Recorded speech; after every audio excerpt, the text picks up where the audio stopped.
Srinivasarao, APPTD national Mazdoor unit association రాష్ట్ర ప్రధాన కార్యదర్శి. ఈరోజు మచిలీపట్నంలో జోన్ 2 విజయవాడ జోన్కు సంబంధించినటువంటి కీలకమైన నాయకులు, depot president secretary, garage president సెక్రటరీలు, జోనల్ కమిటీ, రాష్ట్ర కమిటీ నాయకుల సమావేశం ఏర్పాటు చేయడం జరిగింది. ప్రధానంగా జోన్ 2కు సంబంధించినటువంటి సిబ్బంది ఎదుర్కొన్నటువంటి అంశాలు ఏవైతే ఉన్నాయో, ముఖ్యంగా మచిలీపట్నం డిపిటిఓ గారు ఎవరైతే ఉన్నారో ఈ మధ్యకాలంలో చేసే కక్ష సాధింపు చర్యలు, బస్సుల కండిషన్ బాగోవు, స్పేర్ పార్ట్స్ తీసుకురారు, కౌన్సిలింగ్ పేరిట కేఎంపీలని వేధింపులు చేయటం, అదేవిధంగా ఈపీకే వేధింపులు చేయటం, అంతేకాకుండా కేంద్ర కార్యాలయం 1/19 సర్క్యులర్ ఇస్తే ఆ సర్క్యులర్ అమలు చేయకుండా విచ్చలవిడి సస్పెన్షన్ చేయటం, రిమూవ్ చేయటం, కేంద్ర కార్యాలయం సిక్కులు అనారోగ్య పరిస్థితుల్లో ఉన్న కార్మికుడికి జీతం ఇవ్వాలని చెప్పినా కానీ జీతం కూడా ఇవ్వలేని పరిస్థితుల్లో లాస్ అప్లై చేసి వాటికి షేర్ షీట్లు ఇవ్వటం, రకరకాల ఏదింపులు ఏదైతే చేస్తున్నారో, మరి డ్యూటీ షార్ట్స్ సంబంధించి ఫిక్స్డ్ డ్యూటీ షార్ట్స్ కేంద్ర కార్యాలయం గైడ్లైన్స్ ఇస్తే దాన్ని భిన్నంగా కొంతమంది అధికారులు వారు వ్యక్తిగత దీంతో ఏదైతే అమలు చేసే పరిస్థితుల్లో ఇవాళ ఈ సమావేశం ఏర్పాటు చేయడం జరిగింది. ఈ సమావేశంలో చర్చించి ఇక్కడ ఉద్యమం తీవ్రతరం అవ్వకుండా సిబ్బంది సమస్యలు డిపిటిఓ గారు మచిలీపట్నం దృష్టికి, కృష్ణా జిల్లా దృష్టికి ఏదైతే తీసుకురావడం జరిగిందో వాటిని తక్షణం పరిష్కారం చేయాలని రాష్ట్ర కమిటీ విజ్ఞప్తి చేస్తున్నాం.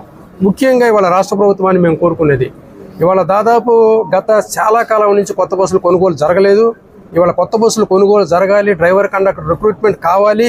ఇవాళ నైట్ అవుట్కి సంబంధించి గతంలో మాకున్నటువంటి సర్క్యులర్ గవర్నమెంట్ జీవో 131 ఉన్నటువంటి జీవో ప్రకారం కూడా మరి night out allowance per day 300 నుంచి 600 వరకు ఉంటే మనం 150కి ఏదైతే జీవో ఇచ్చారో దాన్ని తక్షణం మరి నిలుపుదల చేసి ఏదైతే గవర్నమెంట్ ఉద్యోగంలోని జీవోని అమలు చేయాలని, మాకు ఏదైతే పెండింగ్ ఉందో లీవ్ ఎన్కాష్మెంట్ ప్రభుత్వం దగ్గర నుంచి పెండింగ్ ఉన్నాయి, మెడికల్ బిల్స్ పెండింగ్ ఉన్నాయి, పోలీసు వాళ్ళకి రిలీజ్ చేశారు కానీ మాకు ఎంతవరకు రిలీజ్ చేయలేదు. మేము కూడా 24 గంటలు కష్టపడి పనిచేసేవాళ్ళం కాబట్టి లీవ్ ఎన్కాష్మెంట్ కూడా తక్షణం ప్రభుత్వం మా దగ్గరికి రిలీజ్ చేయాలని, చనిపోయిన తాలూకా కార్మికుల పిల్లలు ఉద్యోగాలు ఇవ్వడం కానీ, దీర్ఘకాలికంగా పెండింగ్ ఉన్నటువంటి ఏవైతే ఉన్నాయో ప్రమోషన్స్ దాదాపు సంవత్సరాల తరబడి రాక రిటైర్మెంట్కి ఎప్పుడో కండక్టర్ డ్రైవర్కి శ్రామికులకి ఎప్పుడో ఒకసారి వచ్చేటువంటి ప్రమోషన్స్ వాటిని కూడా సంవత్సరాల తరబడి ఏదైతే పెండింగ్ పెట్టడం వల్ల ఒక ప్రమోషన్ వస్తే 2 ఇంక్రిమెంట్లు కలిసి రిటైర్ అయ్యే వ్యక్తికి లక్షలాది రూపాయలు లాస్ వచ్చే విధంగా ఇవాళ ప్రమోషన్ కోల్పోవడం జరుగుతుందో ప్రభుత్వం తక్షణం ప్రమోషన్ ఫైల్ కూడా క్లియర్ చేయాలని మీ ద్వారా విజ్ఞప్తి చేస్తూ, మరి ఈ యాజమాన్యం తక్షణం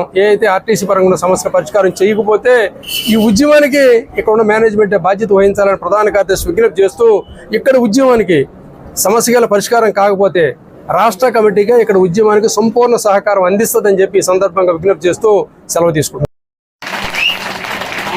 మళ్ళీ జోన్ 2 కార్యకర్తల్లో మంచి ఉత్సాహం.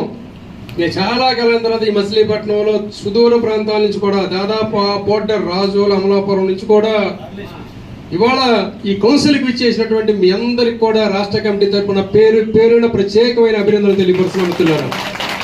లేదు మీకు లేదు, ఎందుకంటే మీకు ఆకలేస్తుంది, షుగర్ ఆర్టీసీకి వచ్చినాక ఈ టెన్షన్లు భరించినాక ప్రతి ఒక్కరికి షుగరు, బీపీ అనేది నార్మల్ అయిపోయి మీరు టెన్షన్లో ఉన్నారు కాబట్టి ఇవాళ వాళ్ళ ఏపీఎస్ఆర్టీసీ నుంచి ప్రభుత్వంలోకి వచ్చాం. ఆనాడు అనుకున్న ప్రభుత్వంలోకి వస్తే కొంచెం బాగుంటాం కదా అని ఆలోచించాడు. మీ వాట్సాప్ ఓపెన్ చేస్తే ఈ రోజు పేపర్ చూసినా సీట్లో కూర్చున్నా చనిపోయాడు, ఈ మెకానిక్ గారు లోపల గ్యారేజ్లో చనిపోయాడు, లేదా గ్యారేజ్ ఇప్పుతుంటే ఇంజిన్ మీద పడి చనిపోయాడు. టీఎస్ఓ నుంచి మొత్తం డేటా తెప్పిస్తే ఈ రాష్ట్ర చరిత్రలో ఏపీ మరణాలు ఎప్పుడు జరగట్లా, రోజుకి మినిమం ఒక్కళ్ళు చనిపోవడం జరుగుతుంది. ఏంట్రా అని చూస్తే ఎంక్వైరీ చేస్తే అసలు మినిమం కొంతమంది ఆర్థికంగా టెన్షన్ ఉంటుంది, ఏమంటే ఆర్థికంగా కూడా టెన్షన్ లేనటువంటి వాడు ఫైనాన్షియల్గా ఏమైనా ఇబ్బంది అన్ఎక్స్పెక్టెడ్గా సరిపోతున్నారు.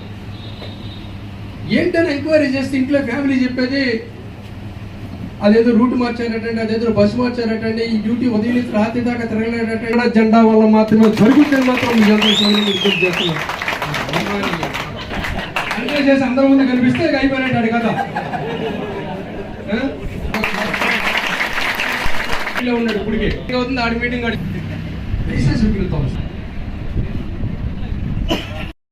ఇది ఒక దగ్గర ఉన్న సమస్య. దయచేసి ఒకసారి ఆలోచన చేయండి. మీరు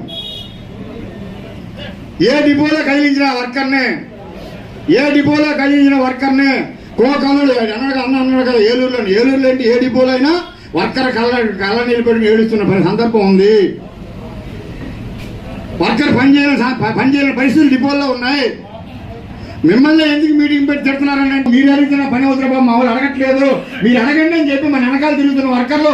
ఉదాహరణ భీమవరం డిపోలో అని మేము secretary employees secretary garage secretary సహా 15 మంది మన జనరల్ సెక్రటరీ వస్తూ కూర్చొని, సార్ మా వాళ్ళు అడగరు సార్, ఆల్రెడీ మా వాళ్ళు ఇద్దరు రిమూవ్ అయిపోయారు, మా వాళ్ళు పట్టించుకోవట్లేదు, కనీసం మీరైనా పట్టించుకోండి అని చెప్పి ప్రధాన కార్యదర్శికి ఎంప్లాయీస్ అడిగాను. ఒకసారి దయచేసి ఆలోచించి చెప్పి అప్పుడు ఎంప్లాయీలో 2 మెకానికల్ సస్పెండ్ రిమూవ్.